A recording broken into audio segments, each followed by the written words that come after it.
interrupting. Hi everyone, welcome to Chicago. I am MC Nick Lamparelli. You might know me from as the face of Profiles in Risk, our Insurance Nerds podcast. Before we talk about the book, before we talk about Insurance Nerds and our host, I'm going to actually kick it over to the gin guy who's going to actually tell us a little story. Thank you so much. So thank you, Urban Stat, for inviting us. My name is Jouni Ritola. I'm a co-founder of this Finnish distillery called Kyrö Distillery Company. And as you may know, sauna is a big thing in Finland. And great things may happen when friends go to sauna together. And so did when me and my 4 friends went to sauna in 2012. This crew running naked in a rye field.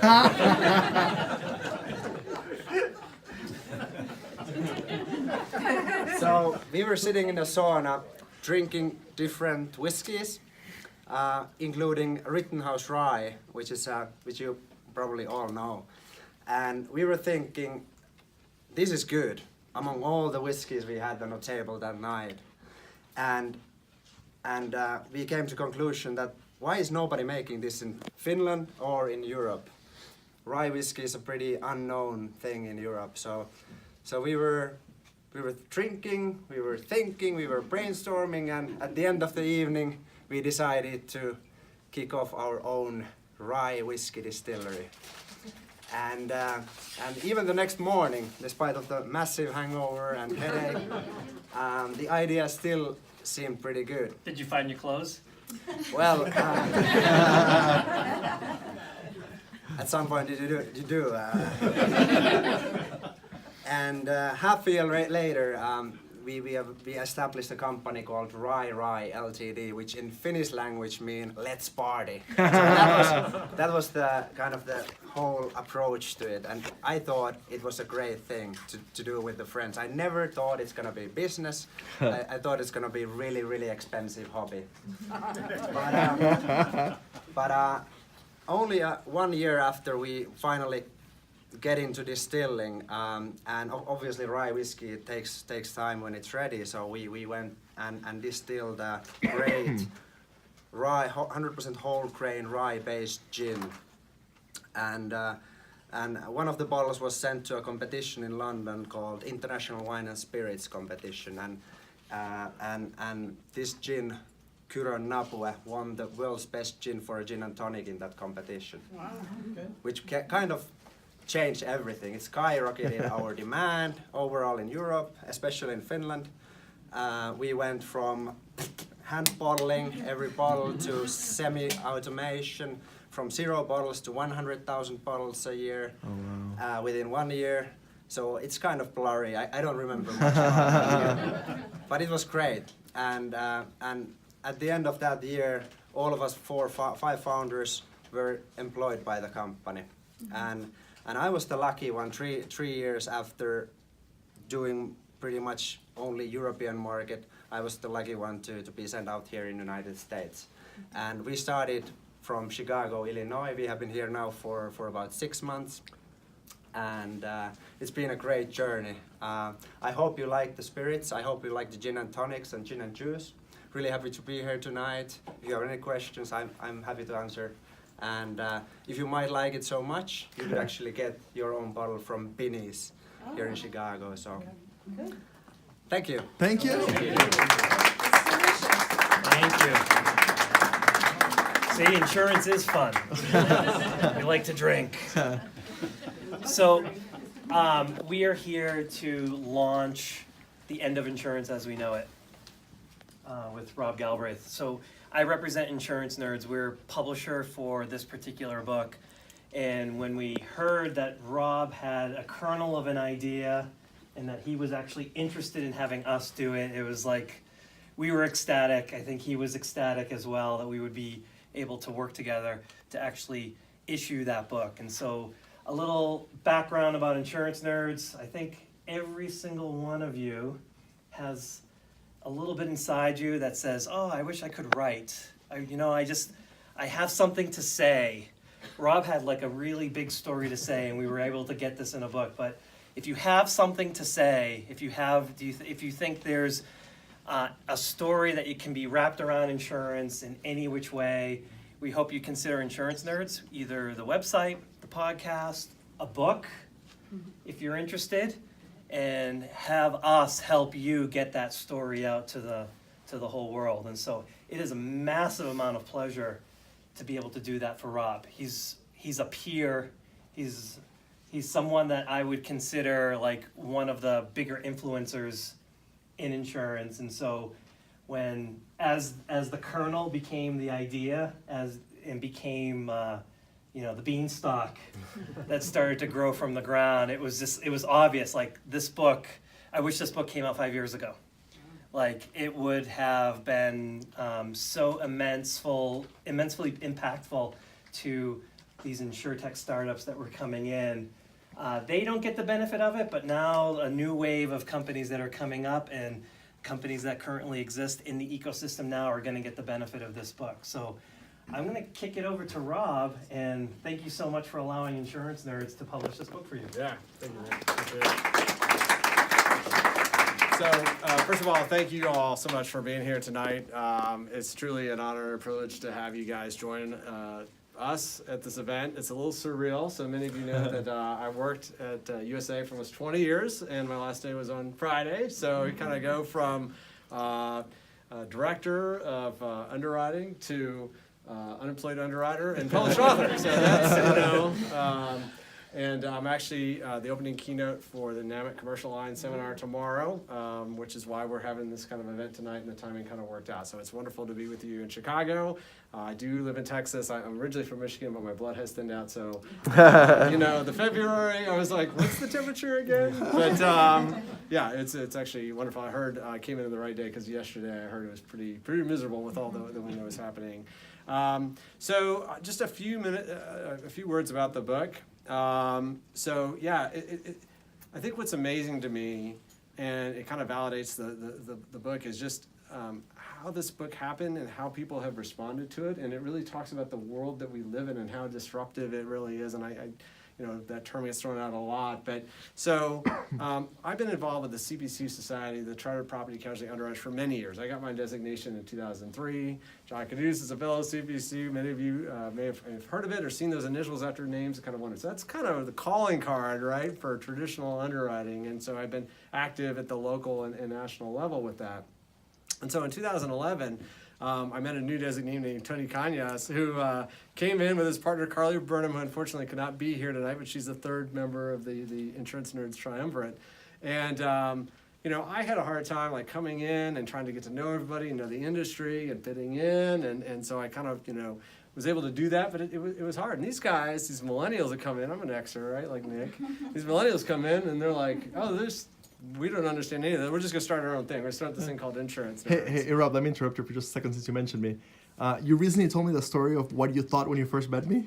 I was like, this guy's never going to be back here again. No, this Tony guy, I don't understand him. I will say, they have not been able to get rid of me. I have So never missed an annual meeting or leadership summit. So new designees Anyway, you often see keep going. right once, and then they're there, they get to the designation, and they never come back. So then I meet Tony the next year. He's back, first of all, which I was a little surprised. He's still wearing his Superman shirt. And then he has this like bootleg ribbon. So if any of you have been like, you kind of put on ribbons of different committees you're on or different designations you have, and some people, right, have ribbons that go down almost to the floor. So Tony made his own ribbon. Like, who does this? Who makes their own ribbon that's not an official ribbon, that's like not sanctioned by the CPC Society, with the Insurance Rocks hashtag, and starts handing around? And then he kept coming back, and so anyway, a friendship kind of started. And so one of the things that they asked me to do was to help organize a meetup, actually similar to what we're doing tonight in San Antonio last year. And so I was happy to do that.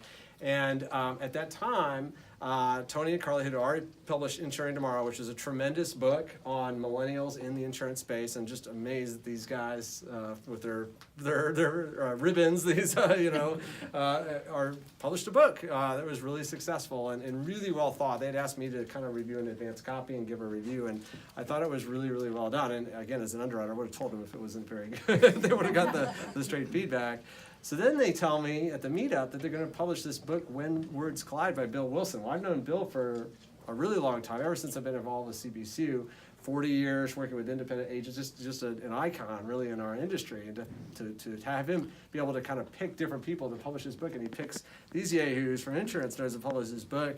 That gave a lot of credibility, and they said, we're a publisher now. We didn't just publish our own book, we published someone else's book, and so it did get the wheel spinning, as Nick said.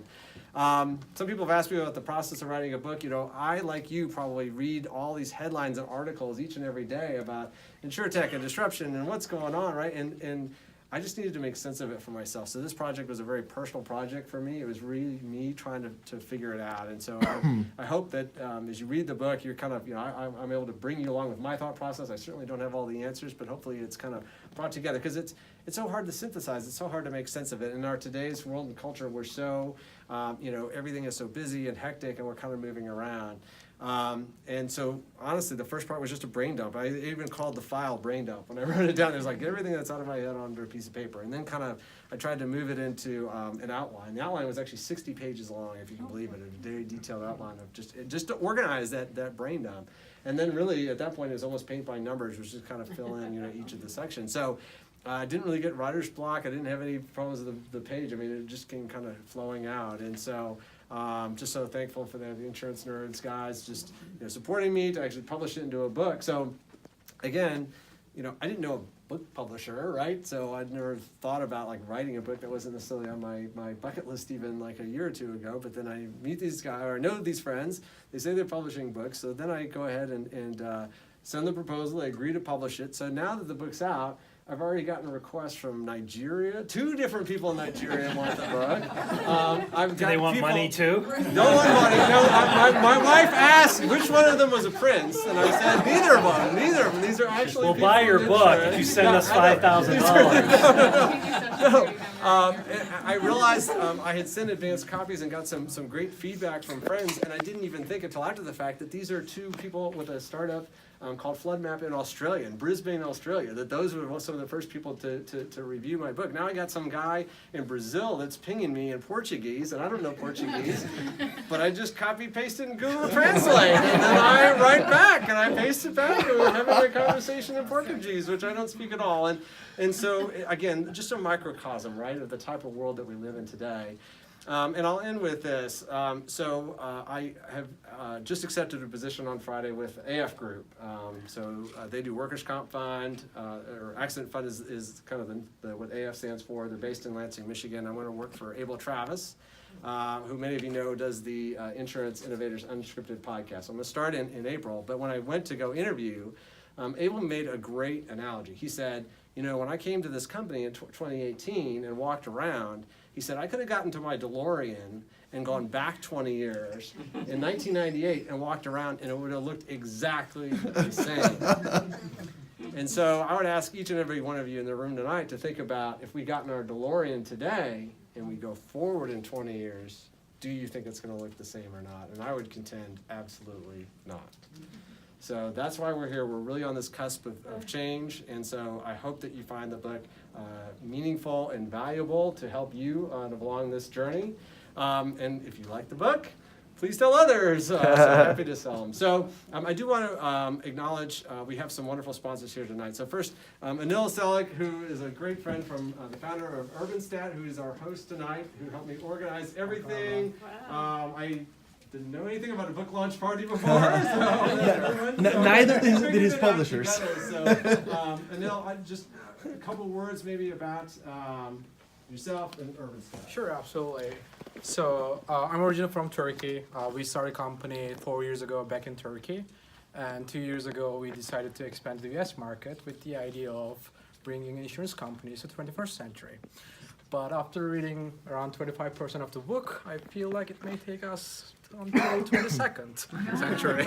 So yeah, we use machine learning and geolocation analytics for insurance companies to understand the property risk and identify very high-risk customers for them, so that they can actually price their customers better and decrease their loss ratios by up to 7%. And we're happy to host you here in Chicago. This is our office. We're one of the companies here, and just come and talk to me if you have any questions about our company or about the space here. Thank you. Thank you. All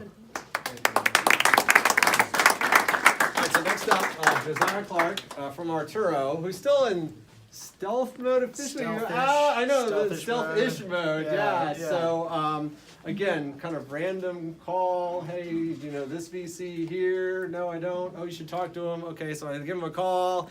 Hey, what companies are out there in the AI space that you find interesting? And we talk about some of them. Have you heard of this one called Arturo that just got spun off of American Family Ventures?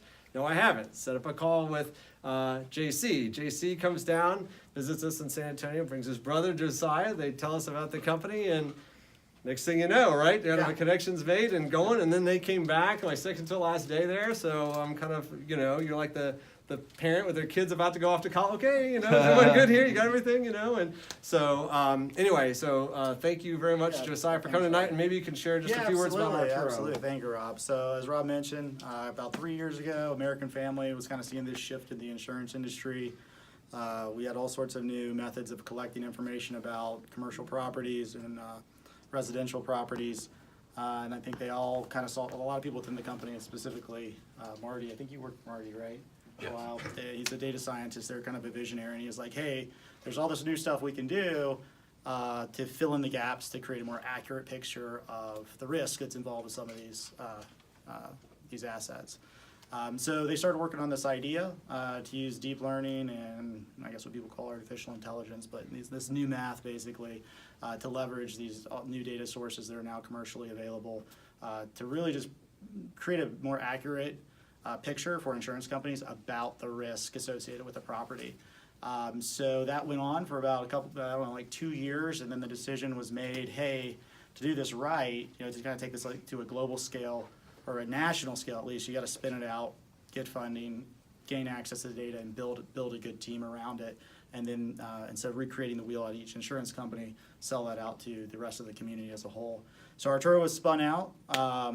And luckily on that journey, we happened to bump into Rob, who for some reason thought we were doing something cool and on the right track, which was really awesome.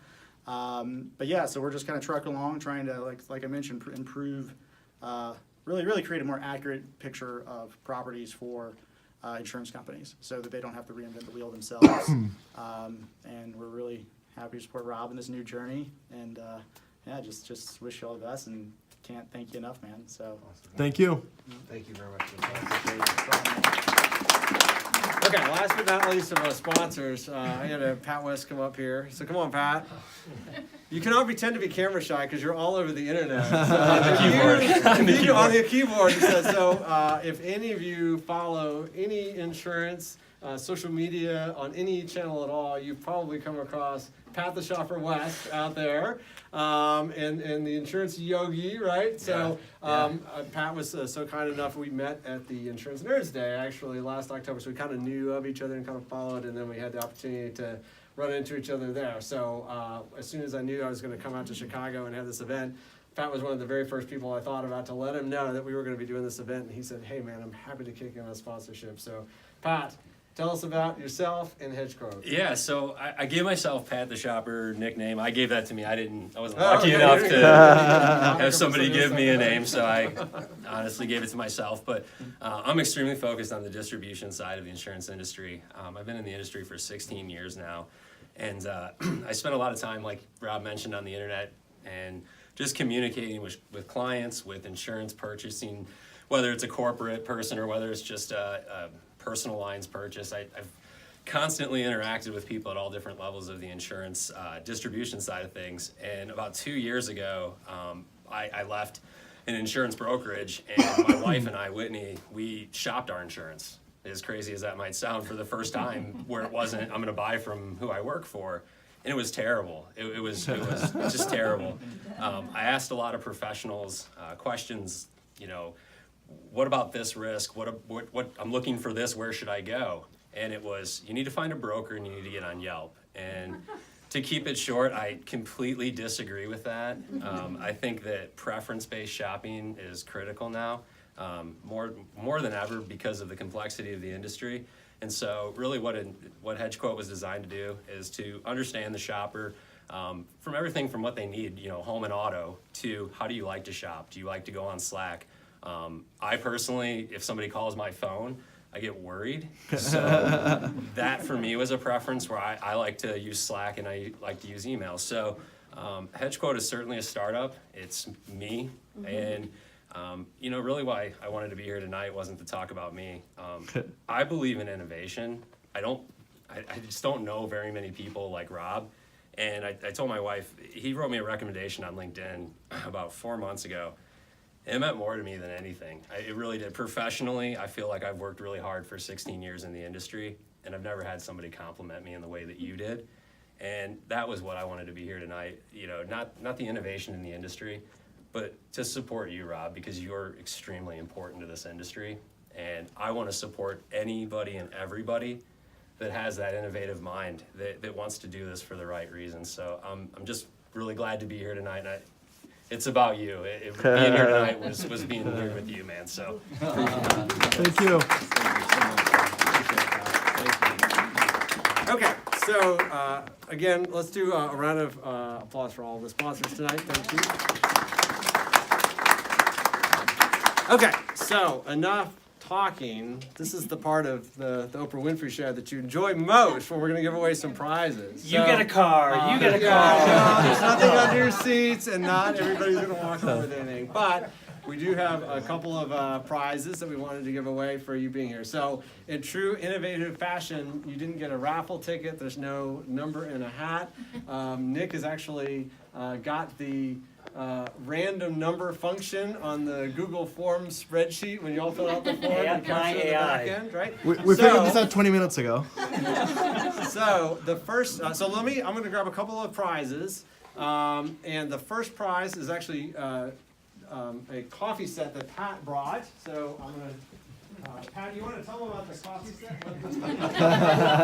Back at it. Sorry, Pat. it's okay. I'm going to get used to it, I think. You have to. So I grew up south of Chicago by about 70 miles. And I grew up with a kid named Caleb Benoit. And Caleb started Connect Roasters, I believe, a year and a half ago, after a mission trip that he took. And essentially, Connect Roasters is high quality coffee. I love it. It's delicious. But it also has a charity element to it. It has a social benefit. So he supports the local communities where this coffee is grown. And I've done my research on this. He does a really good job of it. It's not a, hey, we do this so it's branding. He's doing it because he wants to be involved in the community. So this packet, it comes with coffee, so it's got beans in there. It's got a Connect Roasters mug in there. I think there's a sticker in there too. And then there's coffee soap, whatever that is. But yeah, so it's delicious coffee. Connect Roasters is on Instagram. You can order there. Try it out. It is. I'm a big coffee person and I love it. It's my favorite coffee. So. All right, Nick. Okay. Who is the winner? I did the magic number generator. There were 63 people that signed up. Must be present to win, by the way. So if we get somebody that's not here, we are skipping over. Number 23 came up, and that person is Christoph Plenio. No? No? Okay. The next number is number 21, which is Kevin Doyle. There you go. Thanks very much. Okay, so we have some books that we want to give away. So not just mine, although we'll give a couple of those away. I want you to pay for those. No, just kidding. So we have 1 or 2 copies of Insuring Tomorrow. We have 2 of Insuring Tomorrow and 3 of One Words. But we're gonna do a grand prize and we'll together. So, Do them however you want. So one of the Insuring Tomorrows that Tony brought bit the dust. So we're gonna give away One got ruined in my suitcase. one of those. So this is gonna be for a copy of Insuring Tomorrow. Okay. It's number 53. And that person's so famous, she only goes by one name, Lauren. No, Lauren? No Lauren. Okay. Random number generator says number 4 is the next number. And that person is Anil.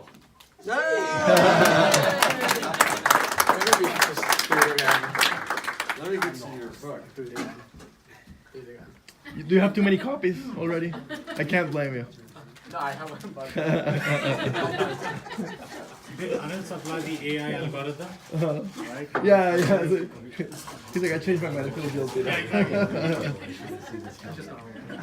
Yeah.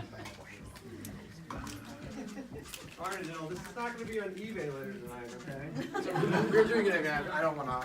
Oh, you don't want to win? Yeah, it's not Okay. fair. Okay. Okay. Next number is 18, which is Jessica Delgado. Wow. Okay. Plus ones.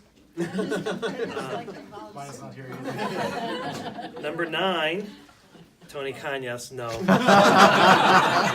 Sorry. I only have like 30 of them at home right now. Number 46, Allie Kirkley.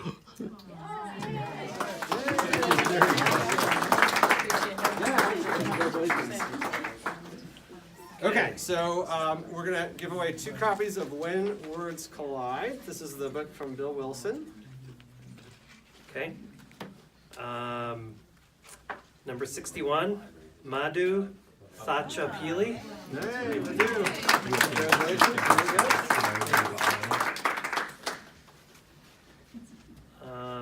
I don't know how random this is. It went all the way to 63. Own Park. Oh, yes. Great. No, last on the registry list. You get the card. Yeah, absolutely. Appreciate it. All right, random. Okay, so the last thing we're gonna do is we're gonna give away 2 copies of The End of Insurance as We Know It, and then we're gonna do the box set minus the boxed of all 3. If anybody knows how to get the box designed, we would love to learn that. Okay, number 51, Akhil Chopra. Okay, number 48, Thomas Wetzel. Might as well pick people from the audience. Who wants a book? There's something to this raffle ticket thing. Isn't so bad. Not all innovation. Number Not all 8, decisions. Jose Guerrero. Okay, number, did I do number 3? You say it anyway. It's me. Oh, okay. No, that's no good. So Rob just won one. Number 42, Payush Singh. Okay, good.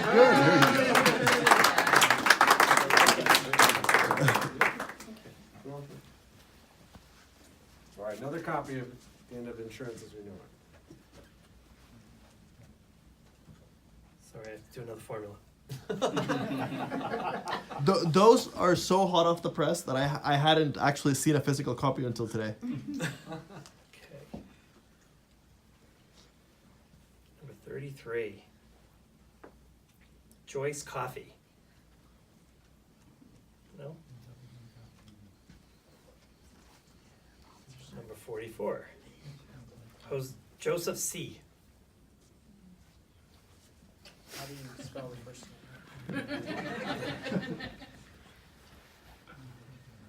Running out of random numbers. I think we're all paid, audience here.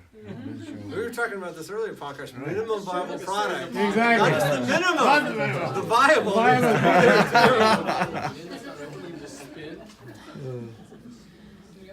Okay. 37, Whitney West. Hey. That book. I do. Oh, there you go.